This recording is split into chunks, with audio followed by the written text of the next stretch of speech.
When we think of the cowboys of the Old West, the image that often comes to mind is that of rugged white men riding across the plains, taming wild cattle and braving the frontier. However, history tells a much richer story, one that includes a diverse group of individuals, including African American, Mexican, and mixed heritage cowboys.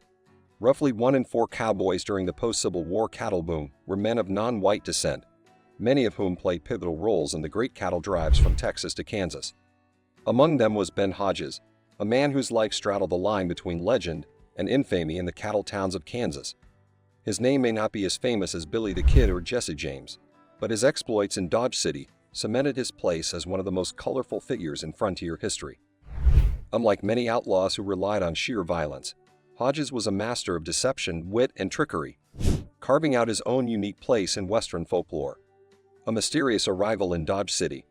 Ben Hodges first arrived in Dodge City, Kansas, in 1872, a time when the town was just beginning to cement its reputation as the queen of the cowtowns. It was a rough and rowdy place, teeming with cattle barons, gamblers, buffalo hunters, and outlaws who flocked to the saloons lining Front Street. Hodges came as a drover, leading large herds of cattle from San Antonio, Texas, along the historic Chisholm Trail, one of the most dangerous and vital routes for driving cattle north to the railroad hubs. Surviving these drives was no easy feat. Cowboys faced deadly river crossings, unpredictable weather, stampedes, and bandits along the way. But Hodges wasn't just another cowboy looking for honest work. Even in those early days, he had a knack for working the system to his advantage.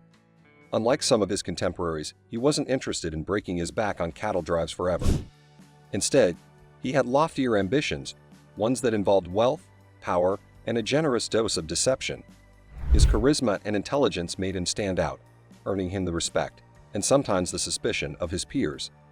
The swindler scheme. As Hodges settled in Dodge City, he quickly realized that the real money wasn't in hard labor, it was in scheming, swindling, and exploiting legal loopholes. One of his most infamous cons involved the Spanish land grant system, a legal framework under which Spain and later Mexico had distributed vast tracts of land across the Southwest. With Kansas undergoing rapid development, disputes over land ownership were common, and Hodges saw an opportunity to capitalize on the confusion. Using forged documents, he convinced banks and investors that he was the rightful heir to a vast stretch of land in Gray County, Kansas, a claim that, if true, would have made him one of the most powerful landowners in the state. With these fraudulent papers, he secured massive loans and financial backing, using the money to establish himself among Dodge City's social elite. For a time, he lived like a king, rubbing elbows with prominent businessmen and cattle barons, all while carefully maintaining the illusion of legitimacy. But as with many grand deceptions, the truth eventually surfaced. A fire at a local company store inadvertently led to the discovery of the real land grant documents, exposing Hodges' fraud. When confronted, he didn't panic. He laughed it off, spun a clever story, and attempted to talk his way out of trouble. However, this time, even his silver tongue couldn't save him. His land claims were invalidated, and he was forced to flee from the high society he had so cleverly infiltrated. The cattle rustling incident. If Hodges had learned one thing, it was that wealth was fleeting, but deception could always provide another chance at fortune.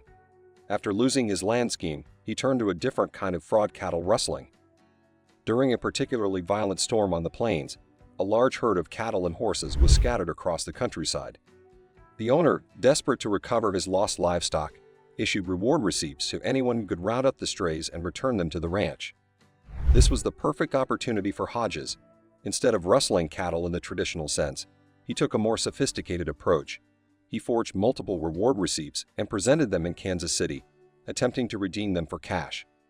Unlike most rustlers who risked their lives stealing cattle under cover of darkness, Hodges sought to manipulate the very system designed to prevent theft. His con was brilliantly executed, and he nearly got away with it until authorities began scrutinizing the unusually high number of receipts he had presented. The cattle business in Kansas was notorious for fraud, and the sudden influx of claims raised red flags among livestock inspectors. Though Hodges had evaded punishment before, this time the authorities were determined to bring him to justice. He was arrested and charged with cattle rustling, an offense that in many parts of the West was punishable by hanging. But as he would soon prove, a courtroom was just another stage for his theatrics. The courtroom showman. As Ben Hodges stood trial, he did not cower or plead for mercy. Instead, he embraced the moment as if it were a theatrical performance, treating the courtroom like his personal stage. With flourishing hand gestures, dramatic pauses, and a silver tongue sharper than any outlaw's knife, he turned what should have been a serious legal proceeding into an unforgettable spectacle. Witnesses later described the trial as more of a vaudeville act than a courtroom hearing, with judges, lawyers, and even spectators breaking into fits of laughter at his outrageous antics. Hodges had a gift for twisting narratives in his favor.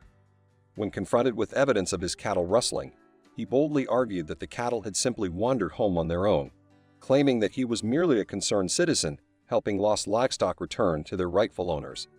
His dramatic, impassioned speeches, filled with exaggerated storytelling and clever wordplay, made it nearly impossible for anyone to take the accusation seriously. Even the judge, known for his stern demeanor, was reportedly seen stifling a chuckle behind his gavel.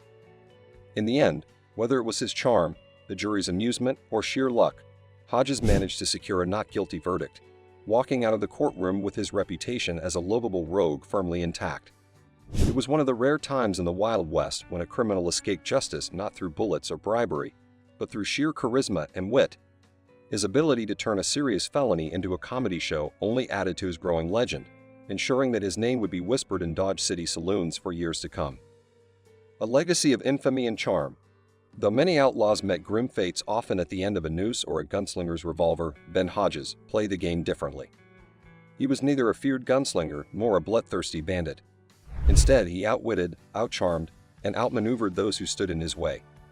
Unlike infamous outlaws like Billy the Kid or Jesse James, who relied on guns and violence, Hodges used deception, manipulation, and an uncanny ability to read people.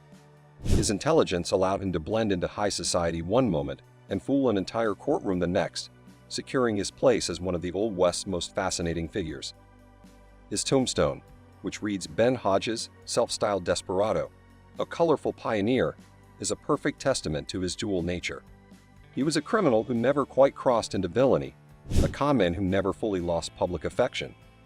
His story proves that the Wild West wasn't just about gunslingers and lawmen, it was also a place where clever tricksters could carve out their own slice of history. Though he never reached the level of notoriety that some of his contemporaries did, his legacy of cunning, humor, and trickery endures. He remains a reminder that sometimes, the sharpest weapon in the Wild West wasn't a six-shooter, it was a quick wit and a silver tongue. In a world that glorified gunfights and outlaws, Ben Hodges proved that brains could beat bullets, one con at a time. And that, my friends, is the wild, outrageous, and downright legendary story of Ben Hodges, the cowboy who turned the Old West into his own personal stage. Was he a genius con artist or just a man trying to make his way in a cutthroat world? Let us know in the comments. If you enjoyed this deep dive into the real legends of the Old West, make sure to hit that like button, subscribe, and turn on notifications so you never miss another wild, unbelievable story from history. Thanks for watching, and we'll see you in the next one.